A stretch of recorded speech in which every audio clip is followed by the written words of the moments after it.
Selon les très sérieuses études effectuées par les services d'Europe 1, la personne la plus drôle qui intervient dans Europe Midi, c'est moi. Et maintenant, Mathieu Noël.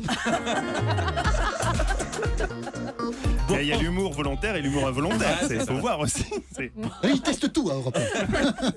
Bonjour Mathieu Noël. Bonjour à tous les amis. Mathieu, aujourd'hui la rédaction d'Europe 1, on le disait, est en fête. Mais en réalité, c'est toute une région qui est en effervescence. Bien sûr. Car chaque avril, Bien sûr. chaque 4 avril, la région Provence-Alpes-Côte d'Azur célèbre sa reine. Effectivement, Maxime et 53 ans, c'est un sacré cap. Non, pas du tout. Mais si, ménage ta voix pour la chronique. Elle est l'autre niçoise à avoir réussi à Paris, en plus de sa cadette, Mado.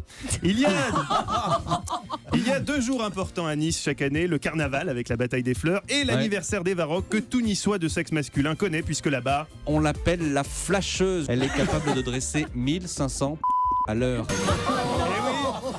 1500 à l'heure, dit la légende. Un touriste polonais de passage en témoigne. Elle est redoutable. Redoutable. Mais c'est souvent le revers de la médaille avec l'érotomanie, toujours pas mariée. C'est pourquoi, chaque 4 avril, la tradition veut que toutes les femmes célibataires accrochent une petite culotte à leur fenêtre en signe de solidarité avec Eva. Quelle belle idée. C'est en effet, Jean-Michel, une belle tradition qui, hélas, nous rappelle qu'Eva n'a toujours pas trouvé le prince charmant. Toutes ces nuits passées sur adopteunejournaliste.com, en vain, à entrer ses préférences, type de musique, La soul music, type d'homme. les noirs. Pardon. Hélas, ces derniers temps, Eva joue de malchance. Elle ne récolte que le fond du panier. Des gros mous affalés sur le canapé. Qui s'endorment devant les séries françaises de TMC qu'Eva leur avait pourtant vendues comme passionnantes et fort bien dialoguées. Qu'est-ce qui se passe? J'ai rêvé de ce moment depuis très longtemps. Ah, ça y est, s'endormi. Quant à son dernier grand amour, Zivko Slijepcevic.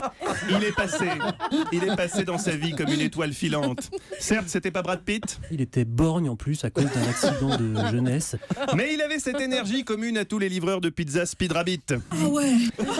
Énergie qui n'a hélas pas pesé lourd face à l'Orlibus. Et oui. Solong Zivko. Aujourd'hui, Eva est en deuil, mais attention, elle reste open. Et comme c'est également l'anniversaire de Nicolas Carreau ici présent, je propose qu'on fasse d'une pierre deux coups en offrant Nicolas à Eva. C'est parfait. On s'en fout, il vous lira des MOOC avec sa voix de miel. Vous vivrez dans un loft à Belleville et vous mangerez sans gluten. Bref, vous passerez de Télé 7 jours aux Inrock. Ainsi, quand on vous demandera si vous êtes élitiste ou populaire, vous pourrez répondre comme Jean-Michel à son supérieur sur le Gay Prat qui lui demandait toujours s'il était plutôt voile ou vapeur. Les deux, mon capitaine. Ce midi, nous reviendrons évidemment sur le terrible dérapage dit du clown pour adultes dont le nez n'était pas le seul organe à être rouge.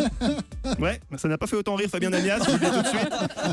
Mais d'abord, puisque vous intervenez, un mot de la malédiction qui frappe Jean-Michel Apathy depuis quelques mois, et plus précisément depuis son arrivée à Europe 1, la malédiction du comment qui s'appelle déjà lui. Jean-Michel commence à en avoir gros sur la patate. Quand il était à Canal+, tout le monde le connaissait. Aujourd'hui, même son boulanger l'appelle Jean-Luc. D'où notre nouveau jeu. Si vous réussissez à vous rappeler du prénom de jeu de Jean-Michel, 39-21. Bonjour Olga. Bonjour Jean-Michel Apathy. Bonjour Jean-Louis. Non, c'est pas... J'étais un peu perdu. Bonjour Jean-Marc. Non, c'est Marc, excusez-moi, Non, c'est Jean-Michel. Oh mon Dieu, Jean-Michel. Le premier qui a bon le voyage au Japon, on lui offre. Enfin, vendredi dernier, hasard du calendrier, le patron d'Europe 1, Fabien Damias, déjeunait avec le directeur du CSA, Olivier Schramek. Désireux de lui prouver qu'on était irréprochable sur le respect de la loi E20, Fabien a dit « Tiens, c'est l'heure des découvertes dans Europe Midi. Écoutons !» Quels sont vos coups de cœur du jour, Olivier Pouls? Mais je vous ai amené de quoi vous réveiller, du rhum. On va parler du plus grand salon dédié au rhum qui se déroulera. Ça s'appelle un bar. Bon, le déjeuner était déjà quasiment foutu, on va pas se mentir. Je crois que vendredi, j'ai oublié de dire qu'il fallait consommer ça avec Ouais, tu modération. l'as jamais dit une seule fois, d'habitude tu le dis. Donc là, Schramek demandait l'addition en soupirant, Fabien s'épongeait le front avec la nappe, tentant de fermer l'application Europe 1 en tapotant nerveusement sur l'écran. L'iPhone était bloqué, ça continue à fond les ballons. C'est alors qu'en studio, le truculent Olivier Pouls a décidé de porter l'estocade. Réagissant à la chronique déjà borderline de Diane Chenouda sur la performance étonnante d'un clown pour adultes, Olivier a scellé son avenir professionnel au sein de la rédaction. Et il sera en tournée à l'automne prochain. Le clown pour adultes, le clown qui n'a pas que le nez rouge. Donc. Allez, il est temps que ça se termine. Ça me laisse sans voix. Allez, bien. Il est temps que Je ça sais se que vous termine. répondez, C'est pas possible. mon cher Olivier. Allez, un petit coup de rhum là-dessus. Laisse, l'addition c'est pour moi. Lança Fabien Ashramek. Mais je crois que c'était trop tard, ça ne nous évitera pas l'avertissement. Voilà les amis, comme le dit Jean-Michel à Nathalie Riouet après l'amour. Voilà, ce moment se termine. Nous. Voilà, ce moment se termine. J'espère qu'il vous a plu. On se retrouve Merci pour ce mercredi moment. pour voir qui est viré, qui ne l'est pas. Maxime, un dernier mot. C'est pitoyable. Bonne synthèse, mon bon. On a fait le tour. C'est vrai que c'est pitoyable. Merci Mathieu Noël.